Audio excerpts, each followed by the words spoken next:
All right, so this is our final video, and I hope you like it because this is the third time I recorded this thing because my iPad is being a pain. But we will start fresh. A string 4 millimeters in diameter has an original length of 2 meters. The string is pulled by a force of 200 newtons. If the final length of the string is 2.02 meters, determine the stress, the strain, and Young's modulus. Now, we're learning two new things here, right? We already learned about stress.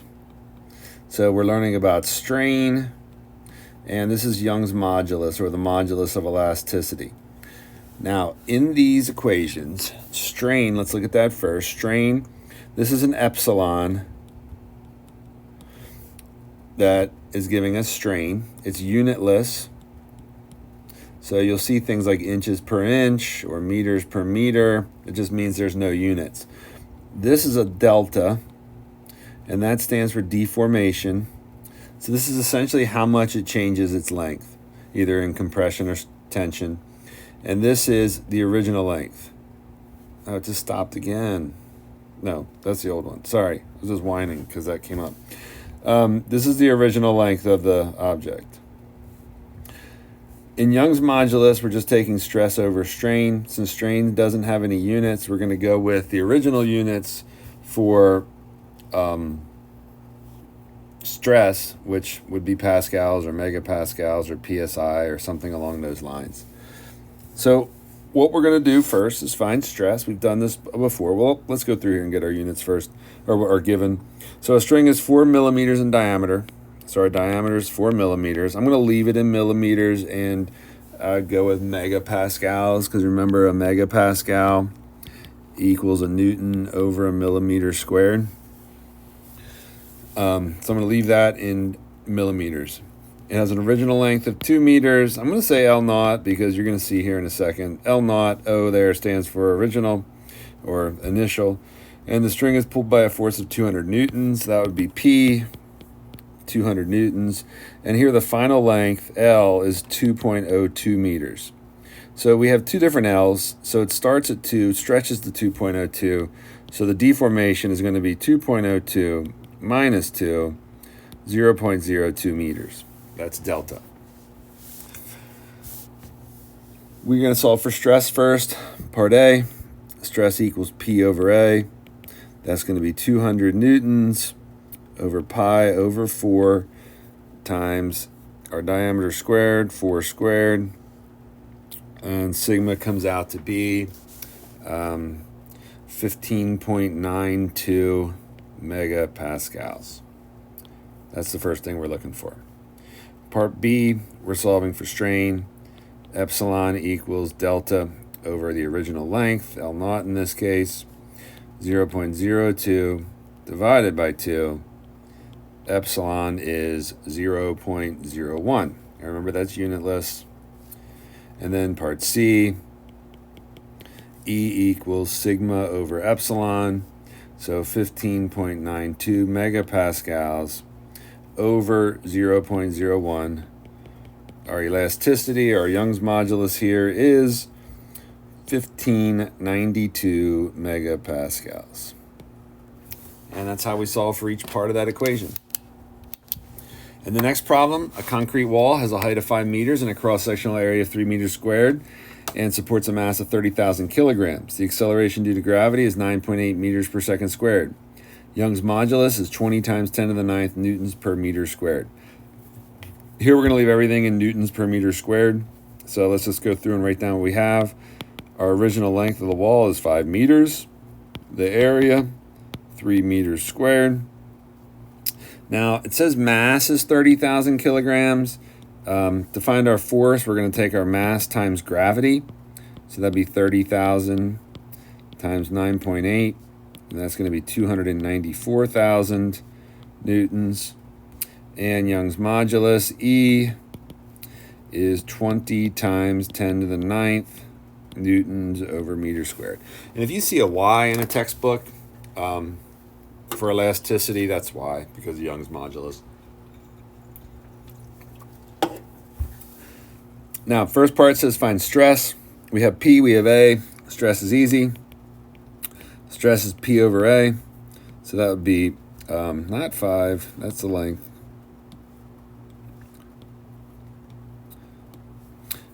P is 294,000 newtons over 3 meters squared. And I'm going to guess that comes out to be 98,000 newtons over meters squared, or pascals. Next, the strain. Now, we don't know delta, so we're going to use this equation to find strain. That's part A. Part B is strain. Because we have E, we have sigma, we can find strain by rearranging this equation. Strain equals sigma over E. So that's going to be sigma, which is we just found 98,000, divided by 20 times 10 to the 9th. And I think that's, I'll put it in my calculator, 98,000. 4.9 times 10 to the minus 6. If I would have had that 98,000 as 9.8 times 10 to the 4th, that would have made that a lot easier to do in my head with our rules for the powers. And then C, now we can find the change in height using our second formula. Epsilon equals delta over L. Rearrange that to find delta. Equals epsilon times L. So that's going to be 4.9 times 10 to the minus 6 times our length, which is 5 meters. And that comes out to be 2.45 times 10 to the minus 5th meters. So not very much change in length there. And that would be compression. Now, our next problem, we have one of those situations where we have multiple forces acting here on our object, and it says an aluminum bar having a cross-sectional area of 0.5 inches squared carries axial loads applied at the position shown. Compute the total change in length of the bar, E, changing colors, E 10 times 10 to the 6 psi. Assume the bar is suitably braced to prevent lateral buckling.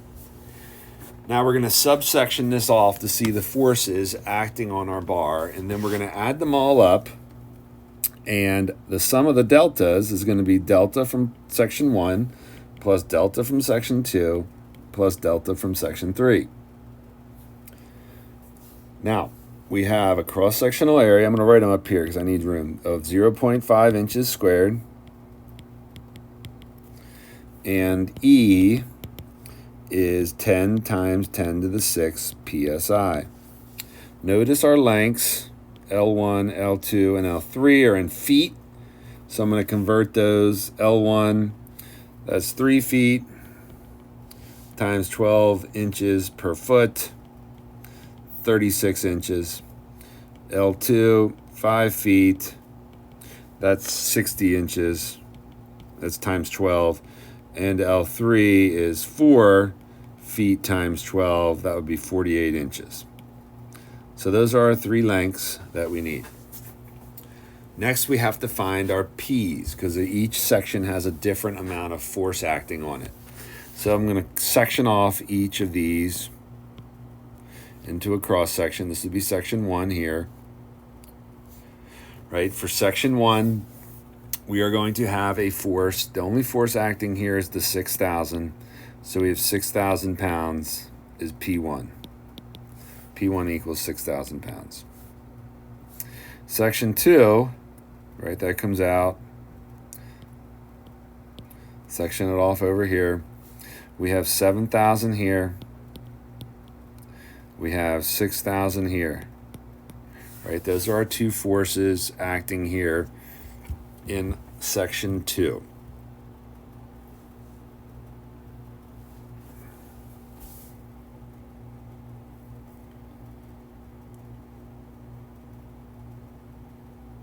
Now, I was just thinking about what's happening. So this is pulling this way because remember, stress is an internal reaction to an external force. So up here we had 6,000 pulling this way.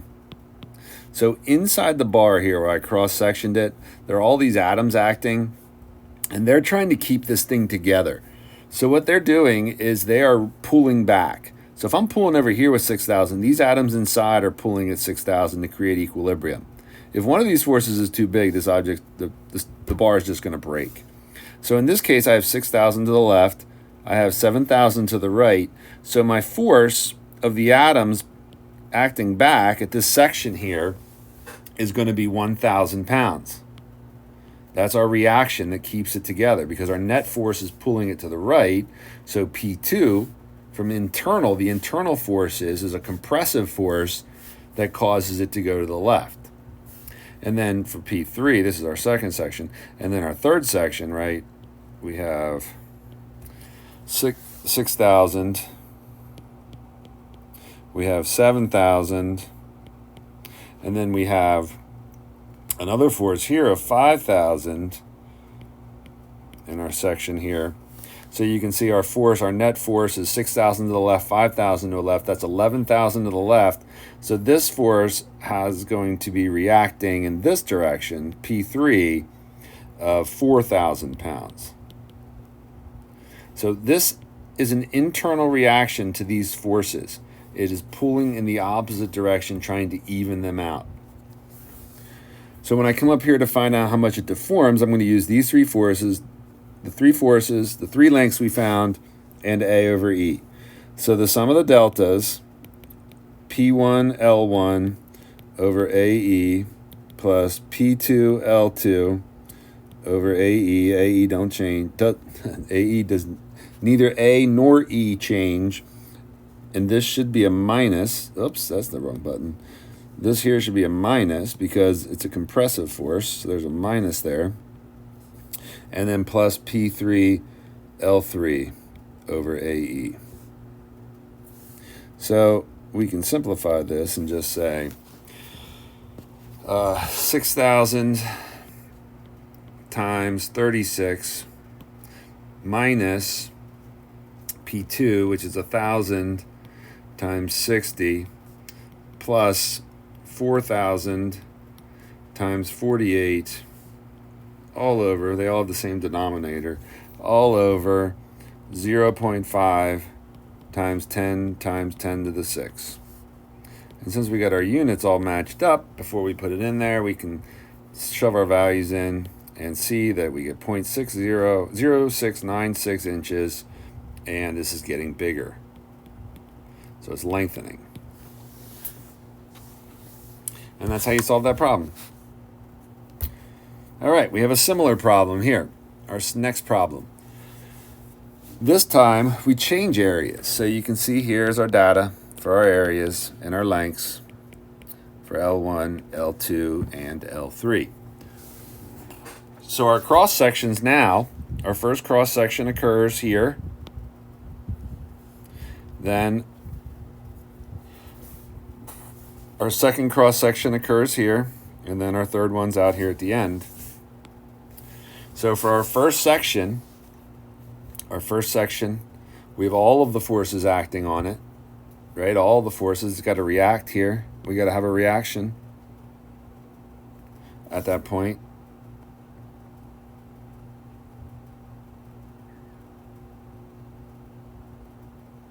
So when we draw this out, let me take an eraser here.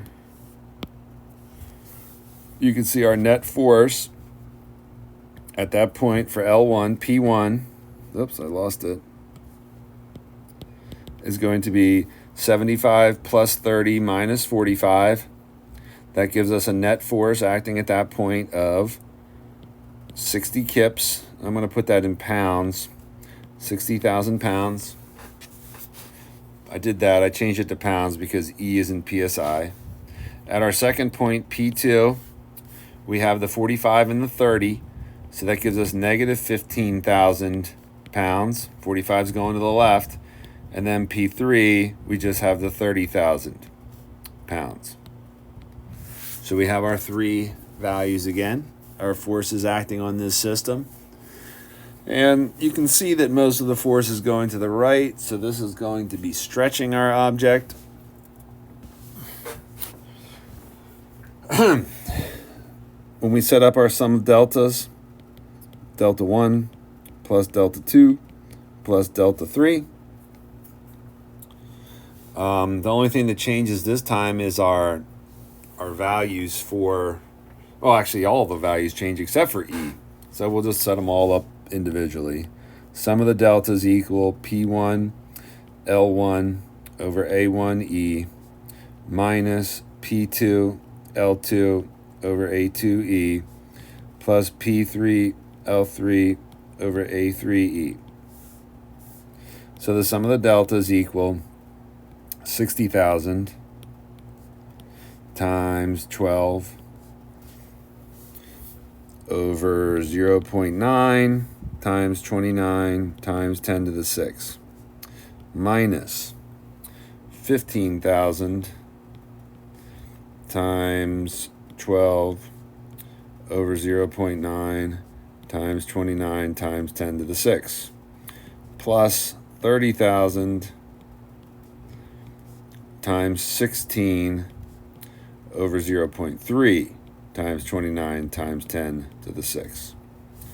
Put all that in your calculator and you should come up with 75.9 times 10 to the minus third inches. Not very much deformation here. So that's a similar problem as the one before. It's just changing areas. The next problem is a vertical problem. So we have a 3,500 Newton steel rod having a cross-sectional area of 300 millimeters squared and a length of 150 meters is suspended vertically from one end. It supports a tensile load of 20 kilonewtons at the lower end. If the unit mass of steel is 7850 kilogram per meter cubed and elasticity is 200 times 10 to the third meganewton per meter squared, find the total elongation of the rod. So what I want to do here is I'm going to change some things around to get our units matched up. 20 kilonewtons is 20,000 newtons. 200 times 10 to the third meganewtons. So that would be megapascals. We have millimeters squared here, so we can leave this in megapascals. So that is actually E is going to end up equaling 200. I'll just put zeros in there. Megapascals. Our area is 300 millimeters squared. Our length is 150 meters, but we got to get that into millimeters because everything else is in millimeters. 1 meter has 1,000 millimeters in it. So that's 150,000 millimeters for our length. Now, with our force, what's going on is we have this object hanging. We have a force down here. I'll just call it P, whatever. That's 20,000 newtons. That is acting 150,000 millimeters away. I'm going to call this L1. Our weight acts in the dead center. I'll call that W. That is 3,500 newtons. That is only acting on the part of the bar above it. So this is the only area that's getting stressed out by that weight. We're going to call that L2, and that's 1/2 of 150,000, 75,000 millimeters.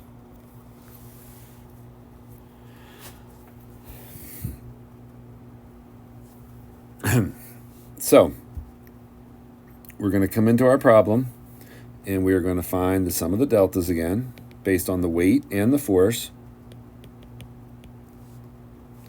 They're added together, so the sum of the deltas equal. We'll do L1 first. P L1 over AE plus WL2 over AE. Sum of the deltas, that's not a delta. Oh, what happened there? No, it just took it all away. Well, that stinks. I hit the clear pen markings button, I think. All right, so anyway, we got 20,000 newtons, we got 3,500 newtons. This distance here is 75,000 millimeters, and this distance is 150,000 millimeters. Sum of the deltas equals the delta from the weight plus the delta from the force. Sum of the deltas equals, what did I have? 3,500 times 75,000 over 300 times 200,000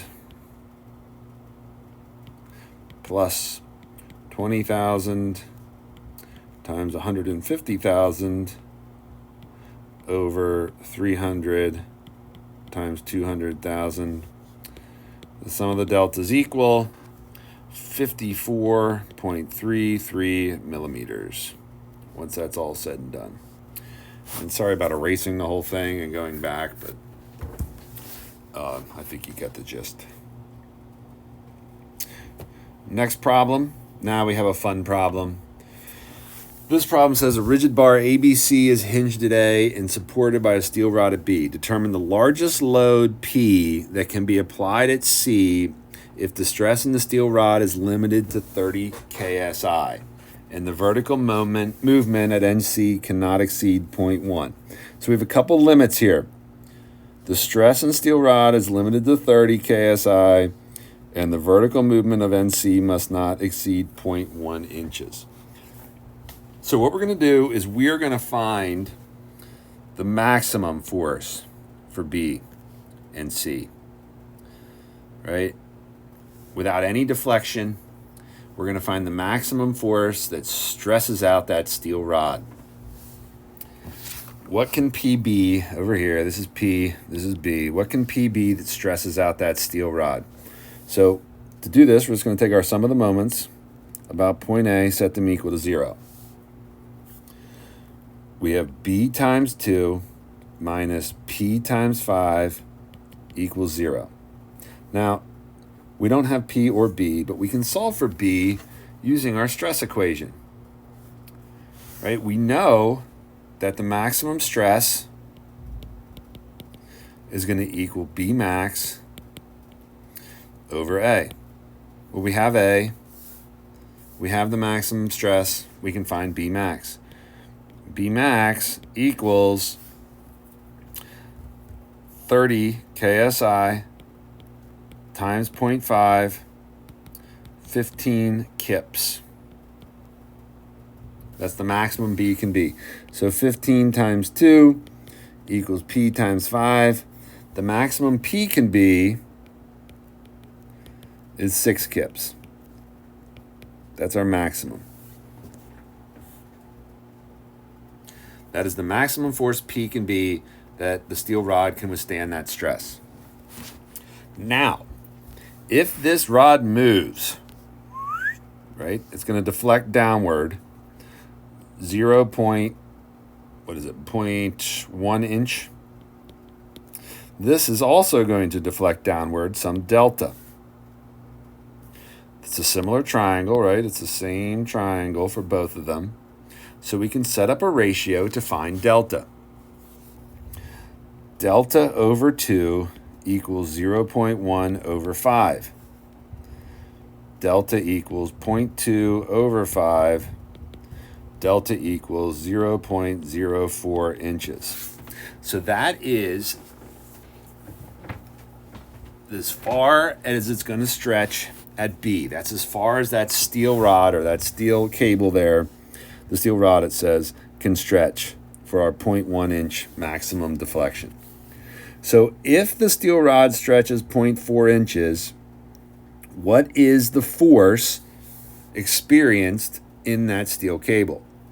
So if this is 0.04, what is P, or B in this case, if its original length is 4 feet, which we have to change to inches, 4 times 12, over its area, which is 0.5 times 29 times 10 to the 6. The maximum B can be